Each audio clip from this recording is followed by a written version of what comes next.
Buenos y santos días a todos. Soy la reverenda Jacqueline Ponce, para los que no me conocen. Soy jubilada y pues vivo en Florida y ayudo en algunas de las iglesias de la iglesia episcopal en el centro de Florida, y cada vez que me piden hacer un sermón, pues yo los he estado grabando para compartirlos con ustedes en este tiempo difícil, ¿verdad? Que muchos no han podido llegar a la iglesia, pues para que puedan nutrirse de la palabra de Dios y recibir mensajes en sus hogares. Yo no soy muy técnica, muchas de las cosas se me olvidan, como es que no sé cómo trabajan algunas, y algunas que se me olvidan. Y una de las cosas que me han dicho la familia es: mira, ¿por qué tú no invitas en tus videos a que las personas se unan a tu página de YouTube? Y yo, pues yo no sabía que tenía que hacer eso, pues entonces les estoy invitando a que se unan a mi página. Está bajo el nombre REV, punto Jacqueline Ponce, REV punto Jacqueline Ponce. Pues les invito, ¿verdad?, a que se unan. Esos videos que tenemos ahí no son solamente sobre situaciones de la iglesia ni mensajes eh, solamente de la iglesia, sino que también van a ver ahí videos de mi esposo Cheito, que le gusta hablar mucho de la historia de su pasado, criándose en Guánica, Puerto Rico. Y hay muchas personas que lo siguen a él lo siguen más que a mí. Aparentemente las historias de él están mucho más interesantes que las mías. De todas maneras, yo espero, ¿verdad?, que la palabra de Dios pueda interesarle a muchos, y les invito a compartir los videos con otras personas que ustedes piensen que puedan necesitar el mensaje. Hoy hemos llegado al tercer domingo en el tiempo de Adviento, y pues por lo tanto ya hemos encendido durante estos últimos 3 domingos la primera vela de la corona de Adviento. La primera vela fue la vela de la esperanza, luego la vela del amor, la que significa el amor. Y hoy encendemos la vela rosada. La tercera vela es rosada, que lo he dicho y expliqué todo esto en otros videos que también encuentran en la página. Y entonces hoy encendemos la rosada, que es la vela que simboliza la alegría y la gracia de Dios. Cuando escuchamos la palabra alegría en estos días, ¿qué nos podrá venir a la mente a nosotros? Tal vez nos podemos hacer la pregunta: ¿cómo puedo sentir alegría con tantas situaciones tristes que están sucediendo a nuestro alrededor en esta época en que esta pandemia ha tocado nuestras vidas? Las tensiones que este año ha dejado, pues marcadas en nuestras vidas, han sido muy profundas, y muchas aparenta ser como si nunca fuese a terminar. Tanta tensión. ¿Cómo sentir alegría? Este sermón fue traducido del inglés al español, así que me perdonan porque mi español ni mi inglés, ninguno de los dos son perfectos. ¿Cómo sentir alegría cuando tenemos personas con niños pequeños que se han quedado sin empleo? ¿Cómo sentir alegría? ¿Cómo sentir alegría cuando vemos a estas familias perder sus viviendas por no poder alcanzar el dinero para poder pagar sus casas? ¿Cómo sentir alegría cuando el COVID sigue atacando nuestras vidas, a nuestros seres queridos? ¿Cómo sentir alegría cuando fallece un ser querido y no poder darle ese último abrazo? Sí, se nos hace muy difícil sentir alegría. Mas no podemos perder el ánimo, hermanos, hermanas, no podemos.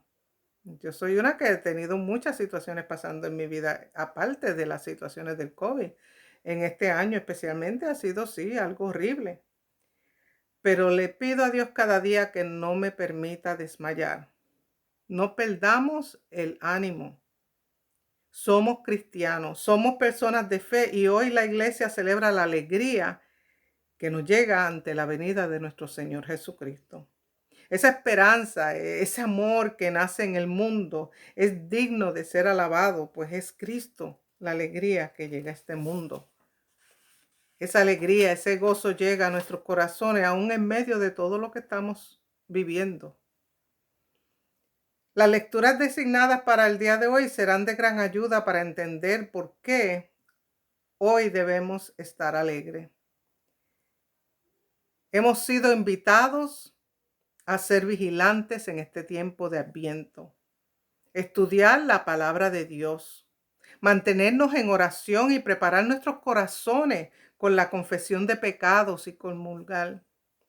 Somos llamados en esta jornada a tener paciencia y a confiar que Dios se manifiesta en Cristo, que Jesús quiere entrar en nuestros corazones y debemos estar atentos y no permitir que nada nos confunda en ese esperar. ¿Y cómo vamos a hacer esto? ¿Cómo lo hacemos? Nos preparamos, hermanos y hermanas, tenemos que prepararnos. Preparamos nuestras mentes, nuestros corazones, nuestra familia, nuestros hogares. Nosotros los que estamos luchando, escuchando estas palabras en estos momentos, somos los que estamos encomendados a llevar este mensaje a nuestros hogares, a nuestros vecindarios. Cuando salgamos de este lugar en donde estamos unidos ahora por este video, levantarnos de ese lugar y llevar el mensaje a otro lugar. Preparemos a nuestras familias a tener esperanza de un encuentro con aquel que ha de regresar a nuestras vidas, Cristo Jesús. Cada cual tiene su propia manera de prepararse. Nosotros tenemos que estar preparados para recibir a nuestro Señor Jesucristo. Nosotros tenemos que vivir una vida de constante preparación. Y cada cual tiene su propia manera de prepararse para los acontecimientos de su vida.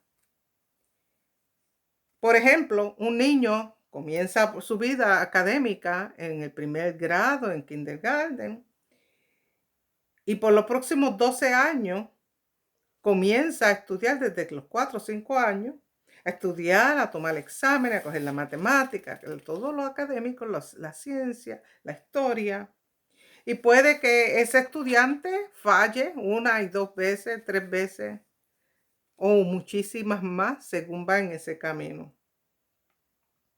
Estudiando y fallando, comenzando de nuevo, corrigiendo y aprendiendo, para poder llegar a la primera meta de su vida grande, que es graduarse del 4º año. Qué gozo cuando llega ese día que ese estudiante puede mirar para atrás y decir 12 años de estudio, de rompecabezas, de tratar de luchar por seguir adelante con mis estudios. Y con esa perseverancia, ese estudiante llega a su 4º año y se puede graduar. Y qué gozo, qué alegría, tanto para el estudiante como para la familia, como para los maestros y todos los que fueron algún instrumento importante en la vida académica de ese niño durante 12 años. El gozo de ese día de graduación es indescriptible para estos niños. Cuando llegan ese momento, la alegría se ve al tirar de los gorros y todo eso en el aire por la alegría que sienten, la felicidad que sienten de haber acontecido una lucha bajo mucha frustración y muchas noches perdidas. Otro ejemplo de preparación que puedo darle es el ejemplo de cómo se prepara un sacerdote para ser sacerdote. Primero se pasa por un proceso de discernimiento, un proceso en donde laicos caminan con esa persona que todavía es laica, buscando a ver si esta persona de verdad está llamada a la ordenación sagrada. Y eso es un proceso muy difícil para muchos de nosotros, porque son muchas las preguntas que vienen, las pruebas que vienen en el camino. Todo lo que con lo que tenemos que lidiar con nuestras emociones, con nuestro pasado, con nuestras familias, con nuestros empleos, con nuestras vidas seculares, mientras vamos en ese discernimiento. Y luego, la angustia que puede tener una persona en medio de ese camino de discernimiento, que un laico o un sacerdote o un diácono le diga a esa persona que tal vez tiene que volver a pensar en este camino por X o Y razón. Conozco muchos que le han pasado esto. Mas, sin embargo, qué alegría cuando llega ese momento que ese candidato es dirigido entonces al próximo paso. Pasó el discernimiento que puede durar 1 año, 2 años, dependiendo la situación de cada laico que esté como candidato a ordenación. Y luego llega ese momento en que lo llevan al vestri y a veces el vestri, que es la junta parroquial o el comité de la misión, como le decimos en Puerto Rico. Entonces ellos tienen que unirse con esa persona y ir a otro paso de más preguntas y más evaluación. Y luego si esa junta parroquial o ese comité de la misión decide que esta persona sí ha cumplido con todo lo que necesita cumplir y pensamos que sí puede tener este llamado y lo recomienda entonces al comité permanente de la oficina del obispo. Entonces, cuando tú vienes a ver, esta persona ha pasado año tras año en un proceso bastante arduo. Pero, ¿qué gozo puede sentir?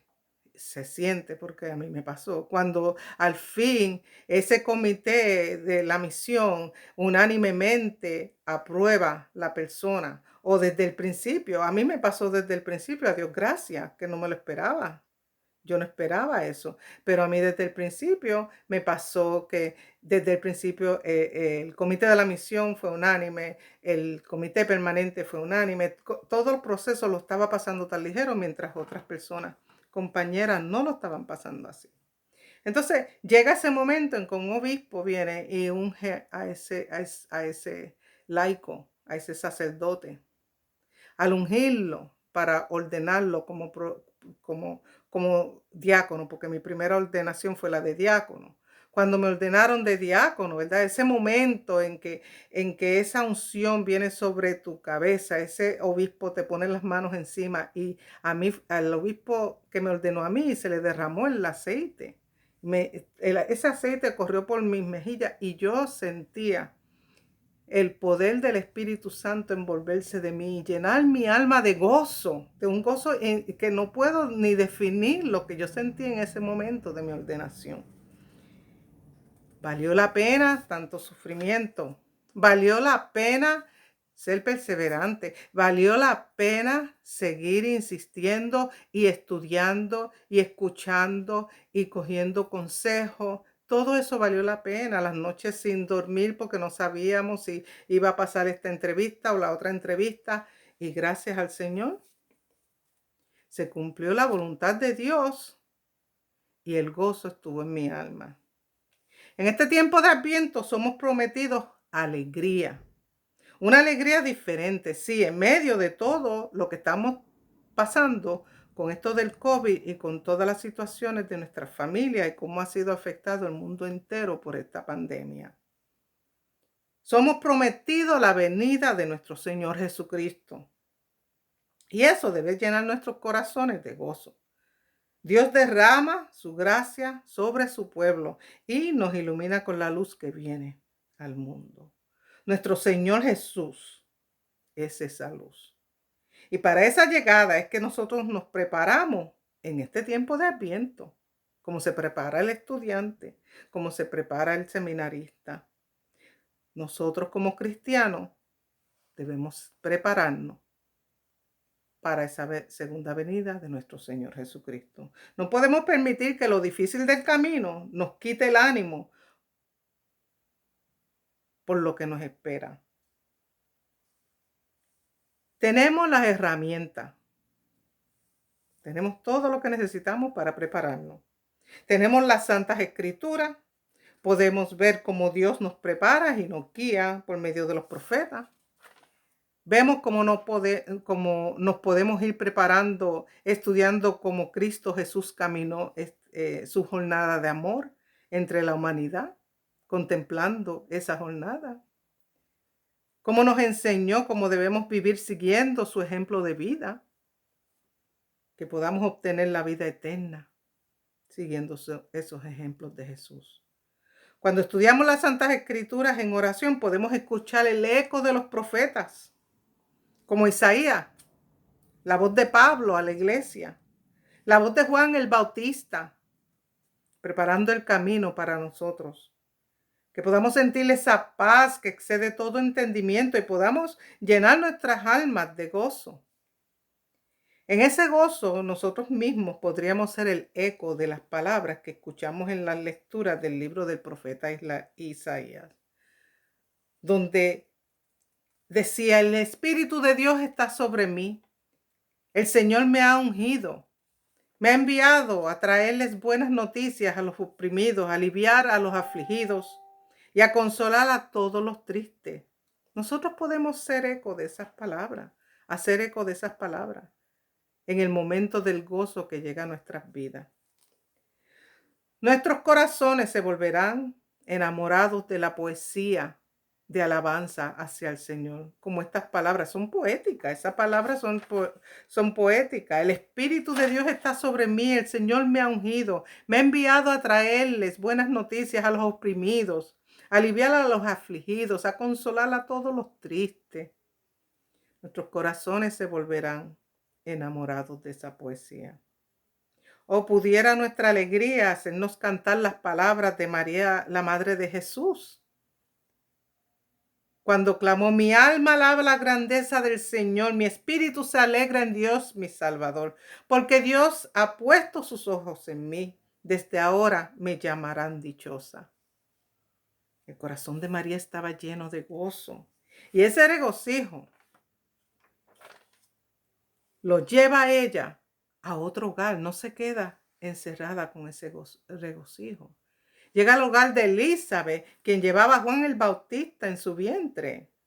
Ese gozo fue compartido con Elizabeth, cuando el niño se estremeció en el vientre y ella quedó llena del Espíritu Santo. Eso lo encontramos en Lucas capítulo 1, versículo 41. El cántico de María es un cántico de gozo, gozo que contagia, gozo que nos invita a alabar con María. María ve la gracia de Dios. María ve cómo la gracia de Dios es derramada sobre ella. Y en esa gracia María ve como Dios bendice al pobre, al que tiene hambre. Ella ve como Dios derrumba al orgulloso. Toda justicia, amor y poder espiritual sagrado está en el vientre de María. Y María tiene más que razón por sentirse tan feliz y llena de tanta alegría. Esta virgen tenía un corazón preparado ya y llevaba en su vientre al Salvador del mundo. Y hablando de preparación, Pablo también llevaba un camino de preparación. Según guiaba a la iglesia en un camino recto, Pablo también tenía palabras que tal vez nosotros también podemos hacer eco de ellas. En su carta a los tesalonicenses, él deja los siguientes consejos para que la iglesia se vaya preparando. Pablo exalta a la iglesia a orar. A orar. Nosotros pensamos que oramos cuando decimos un Padre Nuestro y ya, o cuando estamos como sentidos obligados porque estamos en un sitio donde los demás están orando. No, orar es tener una relación íntima con Dios, hablar con Dios. A dar gracias a Dios en todas las circunstancias, pues Dios todo lo usa para el bien de la humanidad. La muerte, Dios la ha llevado a resurrección. Pues aunque hemos perdido a tantos seres queridos, no debemos olvidar que esa resurrección nos encamina hacia la vida eterna a nosotros también, donde volveremos a encontrarnos con nuestros seres queridos. Pablo también exalta a la iglesia a mantenerse firme, a perseverar. Mantener nuestros espíritus llenos de esperanza. No rendirnos. Pablo pide también a la iglesia que usemos discernimiento al escuchar las voces proféticas. ¿Qué nos están diciendo? Y hacer el bien. Enseñarle a otros a hacer lo mismo. La responsabilidad de la iglesia es mantenerse en confianza y fe firme, que aunque no lo parezca, Dios sí está obrando. En el Evangelio de hoy vemos más ejemplos sobre cómo debemos prepararnos para la venida de Cristo en medio de las dificultades de nuestras vidas. Un corazón honesto es vital en esta preparación. Estamos aquí como instrumentos en el camino, instrumentos de paz y amor. Y por tal razón, la honestidad debe ser clave en nuestro comportamiento como cristianos. Cuando Juan estaba bautizando con agua, a él lo pusieron a prueba las personas no creyentes. Cuando a Juan le preguntaron si él era el Mesías, él no se hizo ser alguien que él no era. El propósito de Juan entre el pueblo era sagrado y él no iba a ser deshonesto. Su contestación a los que le preguntaron fue que no, él no era el Mesías. Luego le preguntaron si era Elías y él le contestó que él no era Elías. ¿Eres el profeta? No, no soy el profeta. El propósito de Juan era ser testigo de la llegada de aquel que llegaría después de él, aquel que lo bautizaría al pueblo con el Espíritu Santo. Juan tenía el propósito de preparar el camino del Señor. Por tal razón, la honestidad era muy importante en esa preparación. Su honestidad exaltaba el nombre del Mesías. Así que, hermanos y hermanas, caminemos pues con corazones llenos de honestidad, con amor, misericordia y esperanza en esta jornada de preparación en este tiempo de Adviento. Preparemos nuestros corazones con todos estos dones que hemos recibido. Compartamos nuestra fe con aquellos que cruzan nuestro camino. Esperemos con fe, mantengámonos en vigilancia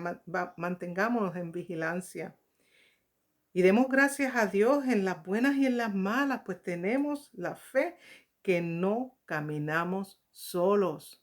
No estamos solos en medio de este dolor.